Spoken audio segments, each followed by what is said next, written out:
Hello everyone, I hope you're all having a fantastic day today, and in this video we're going to be ranking the Batman actors through a tier list. This is just my opinion though, and I would love to see how you would rank them. Just let me know in the comment section down below. Batman is one of the most iconic characters of all time, just a very good superhero, and there's only one actor on this tier list that I don't think is great, but let's just go ahead and hop right into it. So we're going to start off from the beginning with Adam West, who actually, fun fact, wasn't the first actor to play Batman. They had a couple serials in the 1940s in black and white, so there were two other actors that played Batman before him. I've actually seen one of them. But the thing about Adam West Batman is it's very different from the modern take. At the time, the comics were pretty unrealistic, a little bit goofy, so the entire series with Adam West was pretty much just poking fun at that, but his performance was so good because he seemed so serious about it, and it was meant to be a comedy, and it was just so great. So I'm going to put him in the S tier. How could you not? It's just so iconic and hilarious, which for the other actors, that's probably not going to be what we're looking for. And also, I'm not going to rank the one from the Gotham series because I don't watch that show, so I don't really know about that one that much, but maybe you can let me know in the comments section if that's a good one. Alright, then we have Michael Keaton.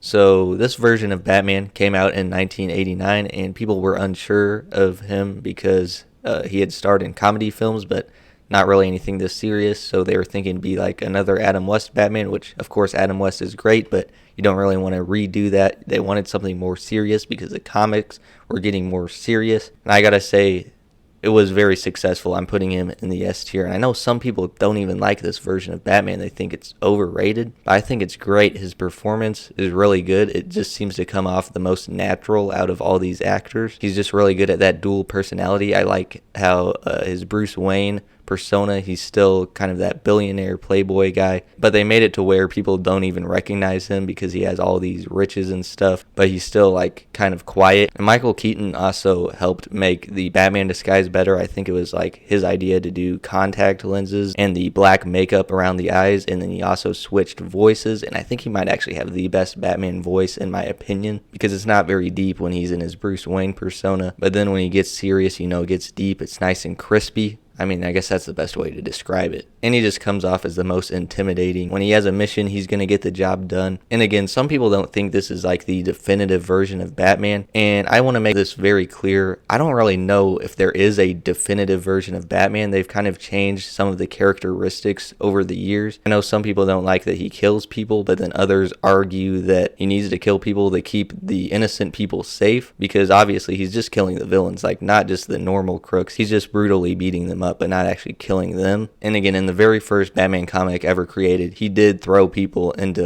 tanks of acid. So I think people have this perception that there is a definitive Batman, but no one really knows exactly what his qualities are like. Does he kill people? How does the tone work? Does he tell people that are close to him his identity or not? All that kind of stuff. So I think there is a little bit of creative room in there to kind of switch those up a little bit. I don't really judge them entirely off of that. It's just kind of what they're going for. And of course, he has love interests in his movies, so you see him kind of battling if he wants to keep being Batman or just be Bruce Wayne. And the villains actually have more screen time than him in his movies, but he doesn't allow himself to get overshadowed by them, so that's pretty impressive. And of course, you even had him return in the Flash movie as an old man. The action scenes were still really good, and he just does a really good performance. So when I think of Batman, he often comes to mind. Then we have Kevin Conroy, who voiced him in the animated series and the Arkham games, and I'm going to put him in the S tier. I don't think you can really complain about him in any way. I really don't even have to explain this. It's just a really good version of the character. So yeah, overall very good. I don't really think there is anything else to say about him. Then we have Val Kilmer, and I'll put him in the C tier. I think he does come off as kind of mediocre. Part of that is because I don't think he really gave it his all with his performance, but the characterization is okay, I guess. And I think his Batman persona is actually better than his Bruce Wayne persona. He's intimidating enough. You wouldn't want to mess with him if you were a villain. I don't think they showed his intelligence that well. It seems like this is the version that falls into traps easily, and it's not even that deep. I don't really like what they did with his romantic relationship. So overall, he's just kind of mediocre, I would say. Not terrible, but not as good as some of the other actors. Then we have George Clooney,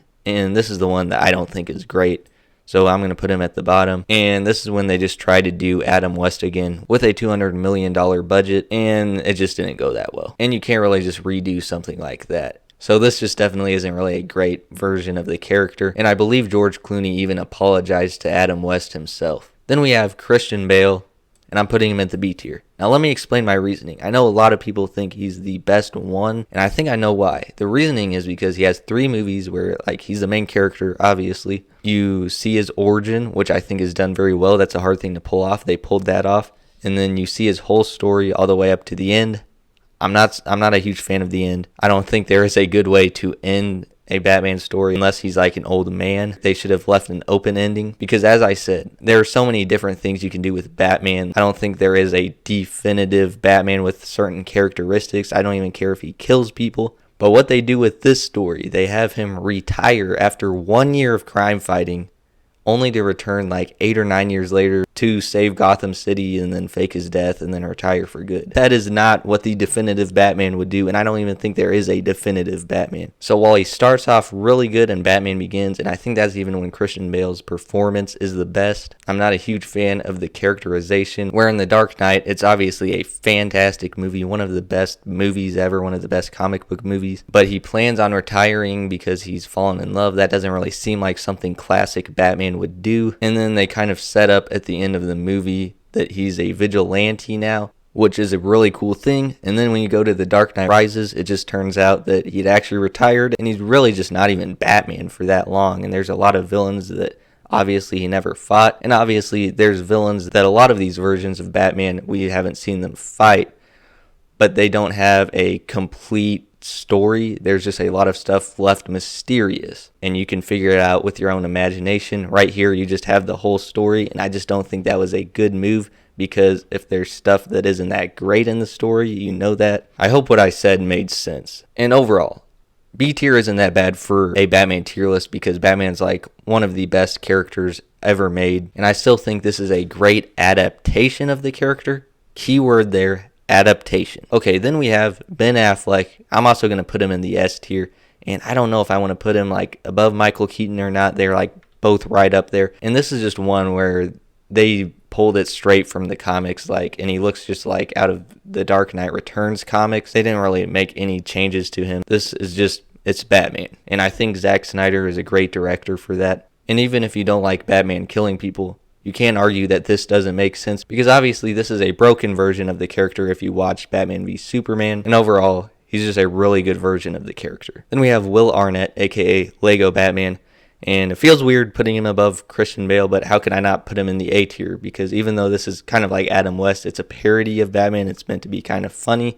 It's done to perfection. If I did like an actual ranking, I don't know if I would actually put him higher than Christian Bale, but tier list style, we're just basing it off of what they're going for. I would, 100% A tier. It's just so awesome. And finally, we have Robert Pattinson, the newest one, and I'm tempted to put him in A tier, but we haven't seen much of him. I'm going to put him in B tier for now, because we haven't really seen any of his Bruce Wayne persona.